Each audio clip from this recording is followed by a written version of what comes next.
Shalom, shalom, que Dieu vous bénisse. Mes meilleurs vœux à tous. Bonne année, heureuse année 2021. Nous avons fini l'année 2020. Voilà, dans une nouvelle année. J'avais voulu faire une petite vidéo directe pour vous dire mes meilleurs vœux après un culte. Je me suis dit, j'ai senti quelque chose monter dans mon cœur et je voulais parler, bénir et dire que cette année 2021 soit une très très bonne année pour vous et que la grâce de Dieu soit sur vous. Que l'Éternel Dieu bénisse toutes les personnes qui nous ont suivis tout au long de cette année passée, qui vont nous suivre aussi tout au long de cette nouvelle année. Et j'ai béni Dieu tout simplement parce que je sais qu'aussi longtemps que ce que l'Éternel Dieu a prévu pour toi ne s'est pas encore accompli, je ne pense pas que tu quitteras la terre des hommes sans avoir atteint ou accompli ce que Dieu avait décidé depuis l'éternité sur ta vie et pour ta vie. Je voudrais, pendant quelques fractions de secondes, parler avec toi et te donner un message qui est monté à mon cœur ces derniers temps, qui fait de sorte que j'ai fini mon culte et j'ai eu une chaleur ardente dans mon cœur qui bouillonnait de te parler. Je suis connecté rapidement pour partager avec toi et te donner une lecture tout autre au courant de cette nouvelle année et que Dieu soit avec toi dans la compréhension de la chose que je vais dire. Je prends le livre de Daniel, chapitre 12, c'est le dernier chapitre du livre de Daniel. Je prends le verset 10. Daniel a eu beaucoup de révélations. Nous savons que Daniel a été l'un des prophètes qui a travaillé avec le roi Nabuchodonosor ou Nabucodonosor. C'était un roi extrêmement plongé dans l'occultisme, extrêmement plongé dans la magie, dans l'astrologie. Et ces rois faisaient tout le temps des consultations afin que les astrologues lui donnent des prédictions. Et il croyait beaucoup dans l'intervention de la force des esprits. Et tout ce qu'il voyait, lui, il cherchait des interprétations. C'est comme ça que Daniel, avec un esprit supérieur, s'est retrouvé être le chef, pas des intercesseurs du roi, pas les prédicateurs du roi. Daniel ne s'est pas retrouvé comme agent qui intercédait pour le roi, non.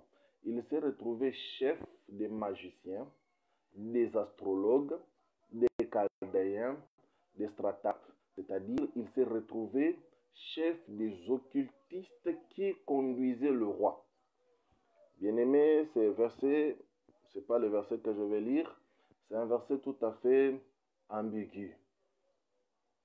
Il y a une certaine dimension, lorsque nous atteignons cette dimension-là, on n'a pas le temps de donner des explications, on fait la chose à laquelle nous avons été appelés. La Bible dit, il était le chef de magiciens. Nous sommes en train d'aller dans une dimension où Dieu est en train de nous appeler à ce que nous devenions des chefs des magiciens, des astrologues, des chaldéens, des occultistes, que nous puissions les conduire. Atteindre l'église intercesseuse n'est pas une mauvaise église, c'est une très très bonne église. Mais lorsque vous lisez le prophète Daniel qui a opéré dans la cour royale, il intercédait en privé, il intercédait en coulisses. D'ailleurs, la Bible me dit 3 fois par jour, Daniel entrait dans sa chambre, regardait, ouvrait sa fenêtre en direction de Jérusalem, c'est déjà une bonne chose. Il entre dans la chambre secrète, il ouvre la fenêtre en direction de Jérusalem, c'est le positionnement. Il se mettait à genoux. Donc, c'est un homme qui connaissait les sacerdoces, les rites et rituels pour faire descendre les cieux sur la terre. Et c'est cet homme-là qui a eu des visions, des messages sur la fin du temps, les signes du temps de la fin.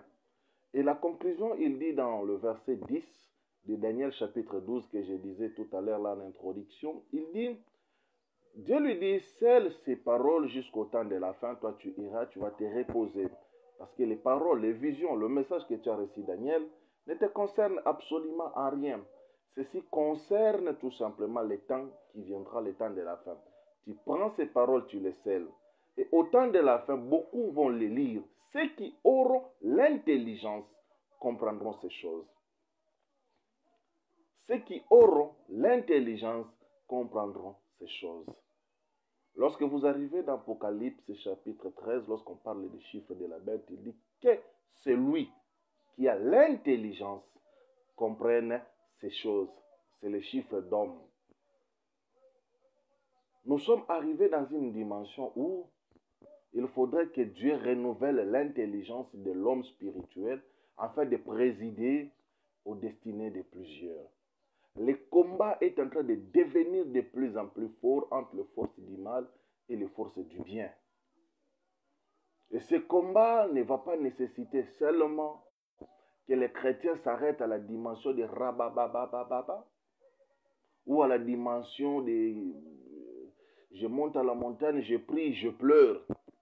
La dimension dans laquelle nous sommes en train d'aller avec ce combat est en train de demander à ce que des hommes spirituels et à la science divine d'entrer devant de la scène. Des gens qui doivent comprendre les choses de l'esprit et savoir résoudre les problèmes de l'esprit.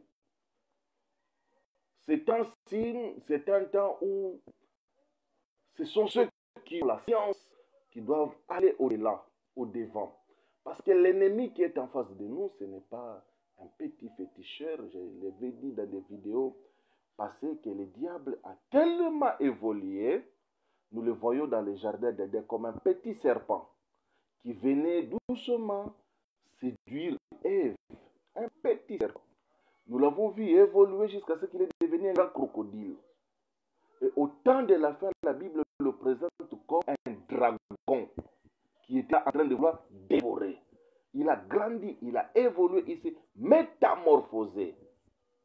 Il est devenu tellement grand, tellement fort, tellement puissant avec le temps, que ceux qui vont faire face à lui, ce sont des bergers qui doivent avoir la verge de fer. Pas la verge en bois, la verge de fer. Voilà pourquoi lorsque vous lisez l'Apocalypse, vous allez voir que le Christ est en train de paître avec la verge de fer, parce que le dragon a grandi. Et l'ennemi en face de nous utilise la science, la sagesse, la connaissance de beaucoup de choses pour amener l'humanité là où elle est. Nous avons vécu une année extrêmement compliquée. Dire aux chrétiens que nous n'avons que la prière, ce n'est pas mauvais. Mais il est temps aussi que nous enseignions à nos fidèles la science de Dieu, la sagesse infiniment variée de Dieu. Ceux qui auront l'intelligence, nous sommes dans un temps où les gens doivent comprendre que l'Église ne doit pas se limiter au rababababa. C'est très bien, mais nous devons aller dans la connaissance des choses de l'esprit, creuser la profondeur et comprendre les arcanes de la pensée et de la parole de Dieu. Le Christ, lorsqu'il est arrivé à la fin de sa mission, il a voulu passer un dernier repas avec ses disciples. Il leur a dit ceci: vous sortez, vous partez chercher une place. Lorsque vous arriverez quelque part, vous allez voir un homme avec la cruche d'eau.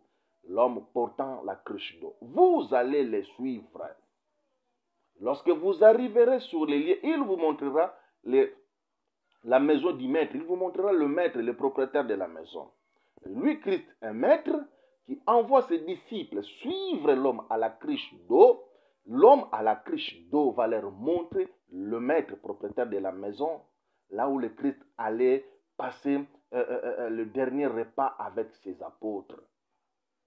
L'homme à la cruche d'eau, c'est la science, c'est la connaissance, c'est le savoir qui est important dans cette génération. Le Christ parlait des choses humaines, afin que ceux qui avaient l'intelligence facile comprennent. Ces mêmes choses-là étaient portées à une autre dimension pour ceux qui avaient l'intelligence moyenne. Cette même parole, cette même pensée, ces mêmes proverbes, ces mêmes paraboles-là étaient amenées à la dimension supérieure pour ceux qui avait l'intelligence de l'esprit pour comprendre que le Christ, tout en étant maître spirituel, parlait en parole, par parabole, par des signes, des langages codés. Lorsqu'il a parlé de l'homme à la cruche d'eau, beaucoup de prédicateurs ont vu la cruche, ont vu le Saint-Esprit, ont vu ceci. Mais peu de personnes ne comprennent réellement ce que veut dire ce symbolisme. Il en est de même lorsqu'il a dit « Aucun signe ne vous sera donné si ce n'est le signe de Jonas ». Beaucoup ont vu la mort, mais peu de personnes ont ressorti les signes de Jonas qui n'étaient autres que les poissons. Et seuls ceux qui ont la connaissance poussée comprennent pourquoi le Christ faisait allusion aux poissons et pourquoi les poissons revenaient tout le temps dans l'enseignement du Christ. Il a rapporté Pierre autour du fleuve ou de la mer. Ils ont fait une pêche miraculeuse avec des poissons. Il a multiplié les poissons pour que les gens mangent, 5000 personnes. Il a encore remultiplié le poisson pour la deuxième fois. Il a récolté les apôtres, il a demandé de pêcher. Cette fois-ci, la Bible nous dit qu'il a pêché 150 gros poissons. Nous avons 9 gros poissons. Et c'est notre message. Pourquoi 9 gros poissons? Ça, ce n'est pas ce que je voulais parler. Je voulais tout simplement introduire l'ère 2021, vous disant, c'était cette année, poussez votre connaissance, creusez la science, cherchez la profondeur de la parole de Dieu, quittez les sensations, quittez les émotions, quittez la dimension où vous amenez la parole au niveau primaire. Vous devrez élever la connaissance de Dieu. Parce que le diable, depuis les petits serpents qu'on a affrontés en Éden, aujourd'hui le diable c'est un grand dragon. Un grand dragon rouge feu qui crache le feu. La connaissance est l'arme par laquelle nous devons affronter l'ennemi dans ces derniers temps. Voilà pourquoi les livres de Daniel qui étaient scellés à cette époque doivent être décortiqués en cette période afin de donner les arcanes pour que les enfants de Dieu comprennent. Nous avons aujourd'hui, nous sommes en train de vivre avec l'occultisme à côté de nous. Vous partez dans un milieu, vous travaillez dans une société, dans une entreprise, dans un ministère quelconque, 90% de ces gens-là sont dans l'occultisme. Qu'allons-nous faire? Vous n'allez pas refuser de travailler. Nous devons côtoyer. Les livres se côtoient ensemble jusqu'à la fin du temps. C'est à la fin qu'on arrachera l'ivresse. Ce n'est pas pendant ce temps que nous allons faire des prières, des zambes, abate la banque, aboto la bango, bokonzi, alongo la bango, motokongo azate. C'est à nous, chrétiens, de nous battre pour imposer un christianisme fort. C'est pourquoi je disais, Daniel, lorsqu'il est arrivé dans la cour royale, il a imposé l'autorité de son Dieu. Comment a-t-il imposé l'autorité de son Dieu? Il y a beaucoup de critères qui ont fait que Daniel soit choisi. Je crois que toi aussi, Dieu l'a choisi parce qu'il y a beaucoup de critères qui sont entrés en compétition. Dieu ne choisit pas les hommes qui vont rester à côté du roi, des hommes simples comme ça. Ah mais non. Dieu ne peut pas prendre des bébés, des enfants qui ne sont pas mûrs et les mettre à côté du roi. Sinon, ils vont commencer à pleurer. Ils vont demander au Tolela, Tobondela, non. On donne des solutions au roi. Et on ne fait pas du roi un intercesseur. C'est une parenthèse.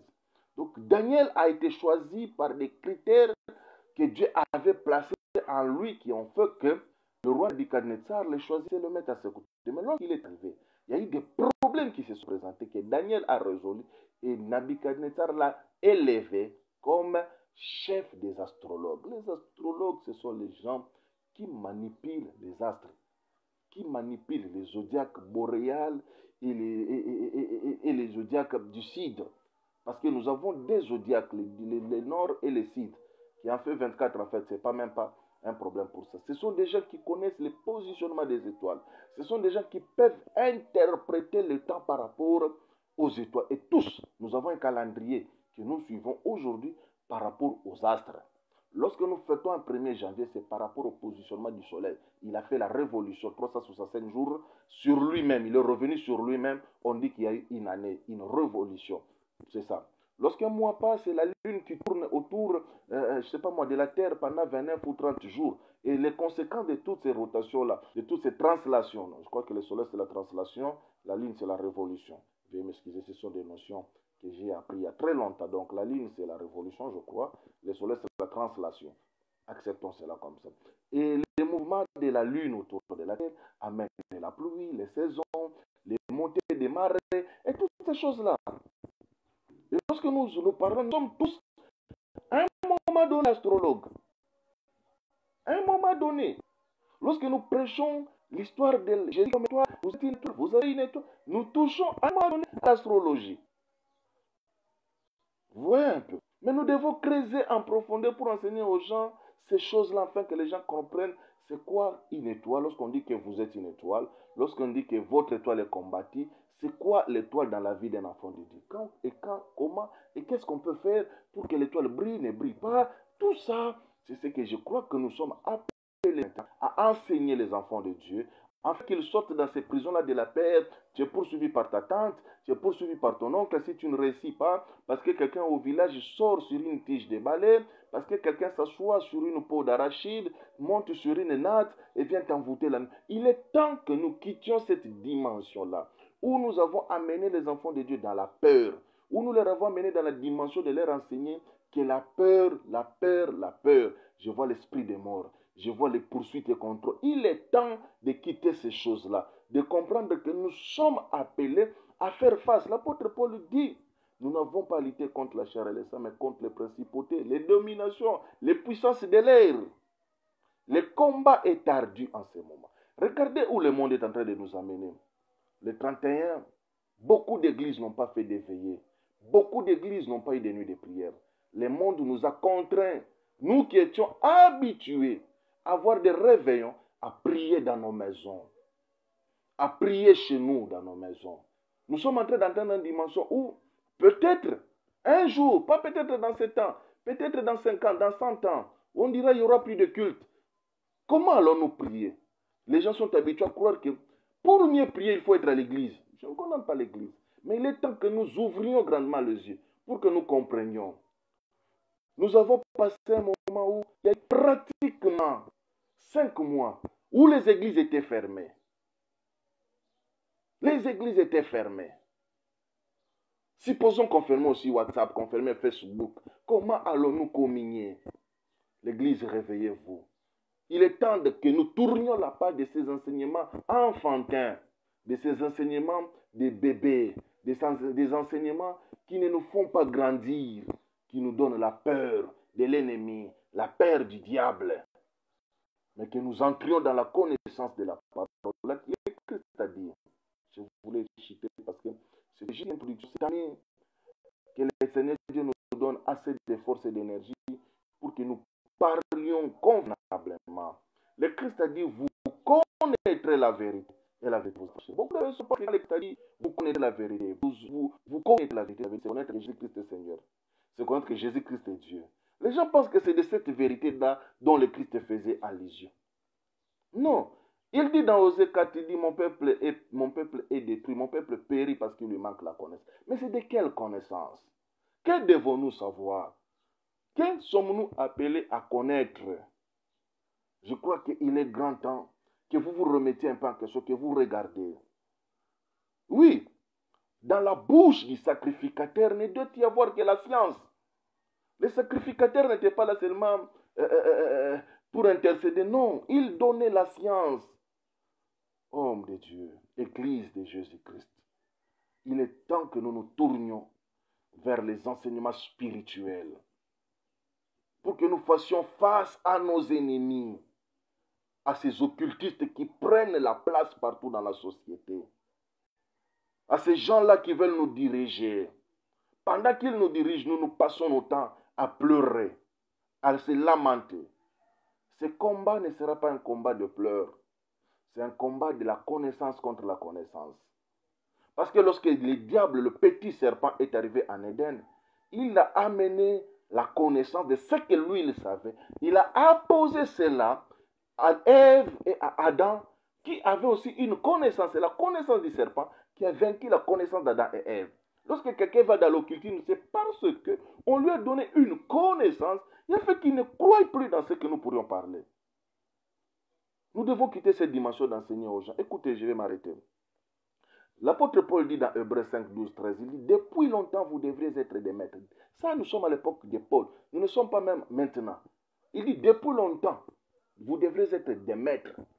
Mais vous êtes devenus lents. Vous avez besoin qu'on vous enseigne les rudiments de la parole de Christ. Vous avez encore besoin du lait et non de la nourriture solide. Or, la parole de Dieu ou la parole de Christ concerne ce qui est le jugement, connaître ce qui est bien, ce qui est mal. Quand on pose cette question à un chrétien, vous dira le bien, ce n'est pas mentir, c'est voler, c'est tuer, c'est ça le mal pour un chrétien. Mon Dieu, comme nous sommes encore loin. Il va plus loin dans le chapitre 6, il dit, sans poser de nouveau le fondement sur le renoncement des œuvres mortes, la repentance, le jugement des mêmes, toutes ces choses-là tendons vers ce qui est parfait. Et l'apôtre Paul explique la résurrection, le message des baptêmes, le message de résurrection des morts, l'enlèvement, le message sur l'imposition des mains, l'onction, le Saint-Esprit, le message sur le jugement dernier. Il a cité 6 choses qui prouvent que ce sont les enseignements élémentaires. Quel est ton message? C'est la foi. C'est élémentaire. Quel est ton message? C'est là, Dieu m'a parlé, Dieu m'a mené sur la repentance. C'est élémentaire. Dieu m'a parlé